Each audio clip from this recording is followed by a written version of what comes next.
We want to start off with discussing four different rabbis, four different possibilities. Each week we'll take a different rabbi and we'll discuss what it was like to be amongst them during the month of Elul, how they were ready, or how they became prepared for the month of in the month of Elul. So we're going to start with Rav Dessler. We're going to do Rav Yashaber Soloveitchik, Rav Kook, and the Chavetz Chaim. So let's start with Rav Dessler. Rav Eliyahu Dessler, he was born in the late 1800s, and he was known for his Mussar. He was like one of the leaders of the Mussar movement. Now, for those of you who know a little bit about the Mussar movement, it's not for the faint of heart. Rabbi Wein, Zecher Tzadik Levracha, who had schus to know him and be close with him.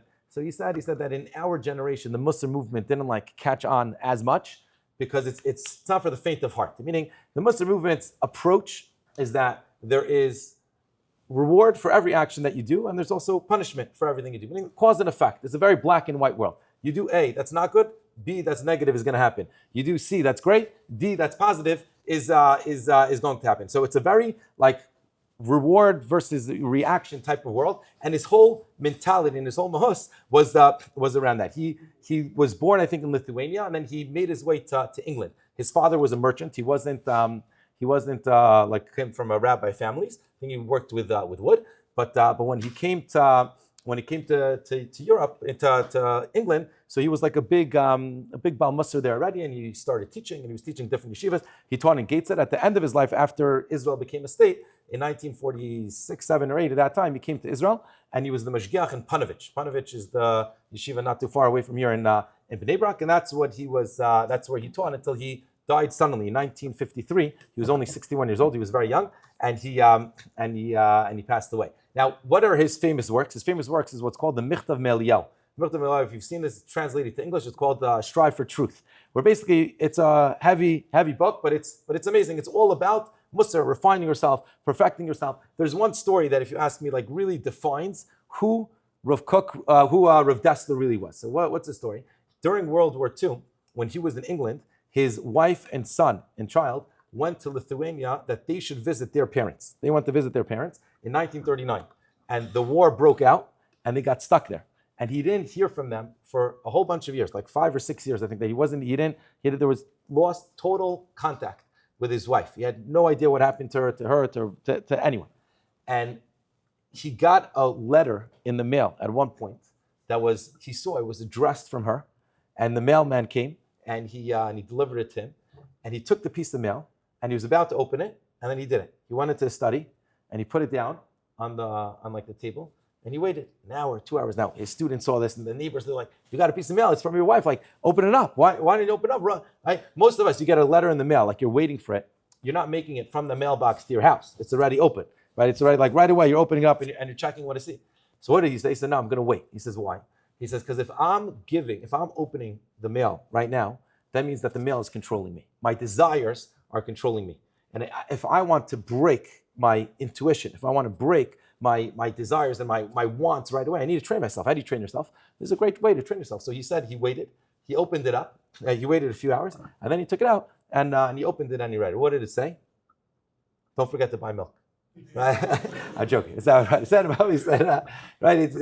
It said all the whatever it was, but that's defined to it. So let's try to get, in the next 3 minutes, try to get a little bit of an understanding. What was Mussar like? What was it like if we were in his yeshiva, if we were learning in Panovich, if we were learning in Gateshead, if we were in his area in London where he was teaching? What would we hear in the month of Elul? So what I'm going to tell you now in the next little bit is all based on the Michtav Me'Eliyahu, which is the 6 volumes, Strive for Truth, which was written actually by his students. It wasn't written by him. It was all his work that was collected, and it's all based on what he said. So says Rav Dessler like this. Rav Dessler's famous. Yeah, he says that there's 2 amazing gifts that God gave the Jewish people. He says one is freedom of choice, bechira. You have the freedom of choice. It's the greatest gift you can ever have, because it means that you're in control of your destiny. You don't need what happens to you.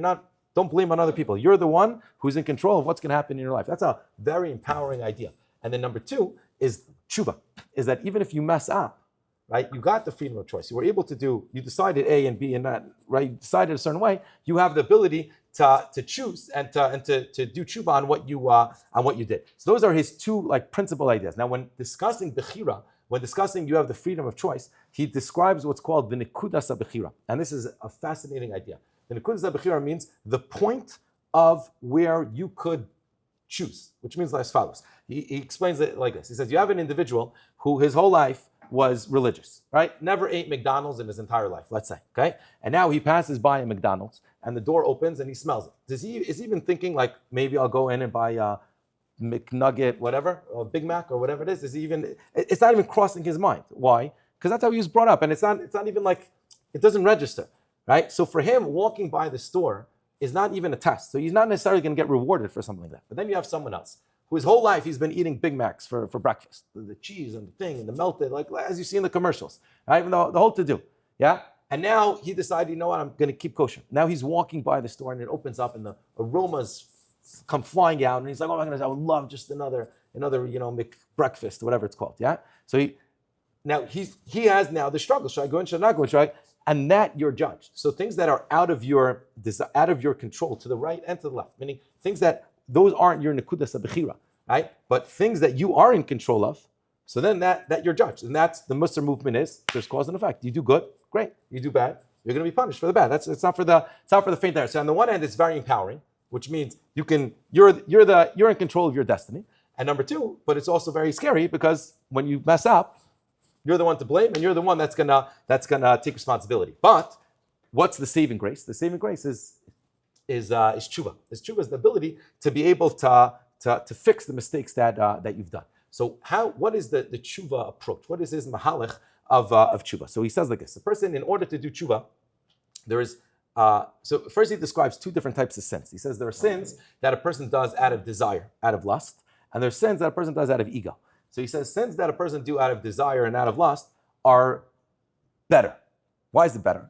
He says because there are moments where the desire is satiated, right? A person eats not kosher food. So there's a limit to how much you can eat. And then when you're done eating, you're like, okay, I probably shouldn't have done that, right?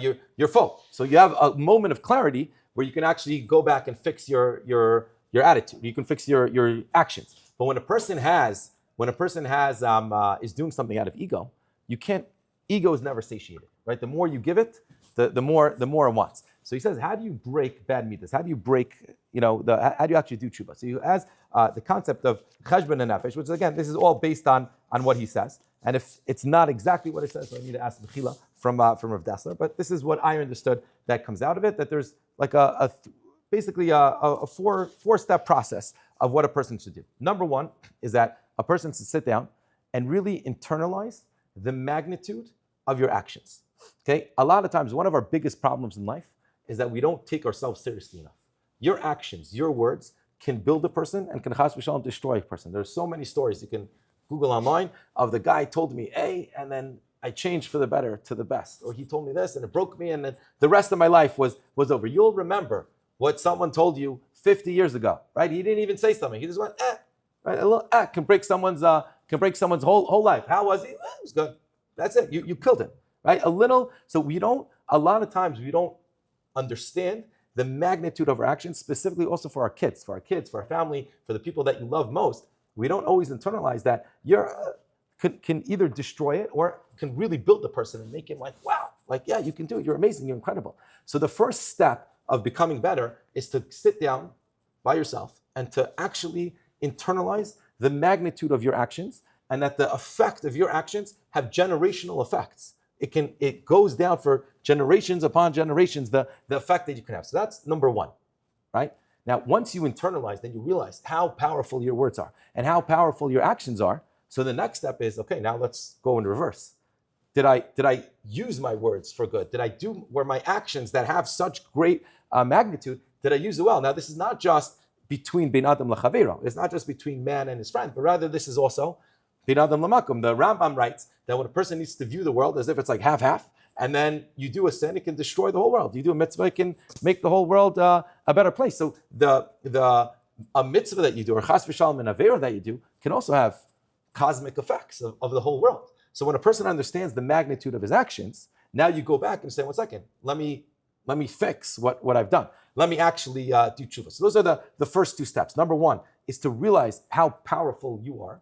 And then number two is if you really understand that, so now let's look back and say, how are my actions? Did they actually what do I need to fix because of the magnitude of my actions? Then the third thing that he says is that a person needs to remind himself of this 24/7. The moment you forget about this, so then you're not in control anymore, right? Your day's just going by. But you need to constantly remember the awesomeness of your actions and also look in reverse. And the last and final thing that he discusses is what's called, and this is like the real sum up of what the Mussar movement is, and that is what's called shvirat yetzer. Shvirat yetzer means the breaking of your desire, right? And he says this is something that you need to train. You need to train yourself to break your desire. And he explains, he says that when the Jewish people said, Na'aseh v'nishma, why was that so great and so awesome? We will do and then we will listen. He says, because if they flipped it around, we would listen and then we'll do, we never would get to the actual doing part. Why is that? Because you can intellectually understand something. But the difference between intellectually understanding something and actually doing it is miles, if not hundreds of miles apart, right? When a person actually trains himself to do something, then when the moment arises, so then he's already trained and he knows that it's trained. So for example, you're addicted to your phone. So am I. We all are, okay? So if you train yourself, you pick up your phone, you move it to the side. Pick up your phone, move it to the side. Pick up your phone, move it to the side. Even when you're not interested in looking at your phone. But you train yourself as a muscle. Whenever you pick up your phone, you put it down someplace else, right? So the next time when you're about to wake up, when you're about to waste time and you actually pick up your phone, you're already trained to do what? To move it to the side. That's na'aseh v'nishma. We're going to do the action first. You need to train yourself in order to be able to overcome the thing. And that's really the story of him with the letter. What's the story with him with the letter? That he got the letter and he decided, what am I going to do? I'm going to not open the letter. Why am I not going to open the letter? Well, your wife just sent you a letter. You haven't heard from her for a whole bunch of years. Why not just open it and read it? Because his whole life is about, every moment is about training yourself. So if I'm not going to give in to this desire, which is a permitted desire, of course I want to, know what I need to do. If I'm not going to give in to that desire, so then when a real desire or a desire that's forbidden arises, I'm also going to be trained in order to be able to overcome it. So that's Rav Dessler. If you were in Gateshead Yeshiva, if you were in Panovich Yeshiva, and you heard Rav Dessler get up and speak, what you just heard now in the past, whatever it was, 5-10 minutes, that's what you would hear in the walls of his yeshiva. And this is like I said, it's like a very schar v'onish. It's a very, you do something, you get punished, and then how to fix it throughout the year. So next week, B'ezrat Hashem, we'll discuss Rav Yasher Ber Soloveitchik. Rav Yasher Soloveitchik was the Rosh Yeshiva of Yeshiva University. Totally different approach to Elul, to teshuva. It's a whole different way. And hopefully the goal is that by the time Rosh Hashanah Yom Kippur comes about, hopefully one of them will speak to you and you'll be like, you know what, I'm going to go with this approach. This approach is the one that I connect to the most. And hopefully that will help you grow and get closer to HaKadosh Baruch Hu.